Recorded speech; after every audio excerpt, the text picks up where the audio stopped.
उपनिषद शब्द का अर्थ, इसमें 3 भाग है, उप, नि और शद।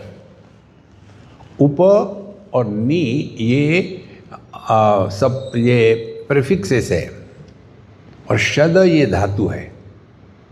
तो उपनिषद मीन्स, उप मीन्स करीब, नज़दीक। उपवास, हमारा उपवास क्या होता है? क्या खाना है, खाने का महत्व है, भगवान का महत्व नहीं है। उप और नि माने निश्चय से, अब मन में कोई शंका नहीं है। शद ये जो धातु है इसके 3 अर्थ है, गति, हिंसा और अवसादन। गति माने लक्ष्य, हमारे जीवन का लक्ष्य क्या है। दूसरी बात हिंसा माने हमारी जो गलत धारणाएं हैं, हमारी धारणाएं किसके बारे में है? या तो है हमारी धारणा अपने बारे में, या तो है ये दुनिया के बारे में, या तो है भगवान के बारे में। हमारी भिन्न भिन्न धारणाएं हैं और उन धारणाओं में हम फंसे हैं। सो उप हो गया, नि हो गया, शद का एक अर्थ हो गया हिंसा, माने हमारी गलत धारणाओं को हमको नष्ट करना है। देखो, इसीलिए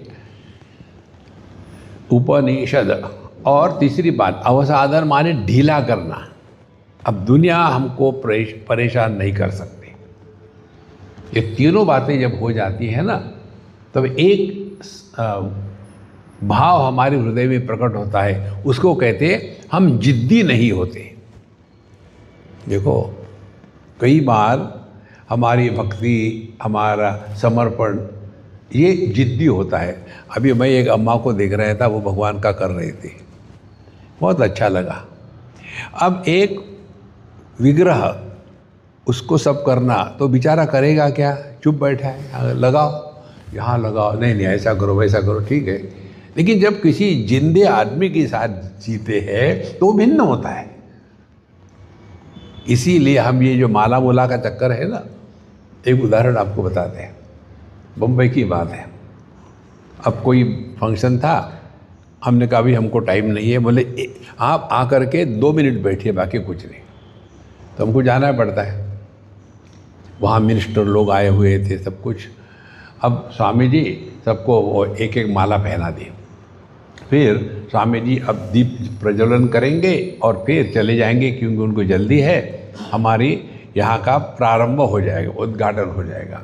तो हमने किया, और जो माला थी उसमें चींटियाँ थी, कीड़े थे, वो गीली थी। इस बेचारे को कुछ भी पहना हो चुप रहेगा। जब आदमी को पहनाते हैं, देखो, तो फिर हम भी कोई कच्चे गुरु के चेले नहीं। जाते समय हमने वो कीड़े वाली माला वो मिनिस्टर को पहना के निकल गए। देखो कितनी सिंपल बात है। अपनी जिद्दी पना करना यह अध्यात्म नहीं है। देखो, हम जिसकी सेवा करना चाहते हैं, अपनी सेवा से वो प्रसन्न हो, अपनी सेवा से वो परेशान ना हो, कितनी बड़ी बात है। इसीलिए ये जब भाव हृदय में आने लग जाता है ना, तब हमने अपने आप को बाहर से रहते हुए भी अपने आप को विड्रॉ करना शुरू कर दिया। अब अगली बात, ये भी बहुत महत्व की है। जब तक के शब्दों के अर्थ हमारे हृदय में प्रकट नहीं होते, तब तक के वो शब्द माने जैसे कार की आवाज़ खर्र, इसका क्या अर्थ है? जैसे आप यहाँ की जो भाषा है, कौन सी भाषा है कि कन्नड़ा ना? हाँ, तो कन्नड़ा भाषा जब बोलते हैं तो हमको कुछ समझ में आता नहीं। अब वो तो ठीक बोल रहे थे, लेकिन उसका अर्थ मुझे मालूम नहीं, तो वो बकबक हो गई ना। इसी प्रकार से जब हम शास्त्रों को पढ़ते हैं, उसका अर्थ प्रकट होता है क्या हृदय में?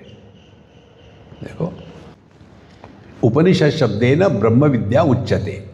उपनिषद माने ब्रह्म विद्या, माने हम स्वयं।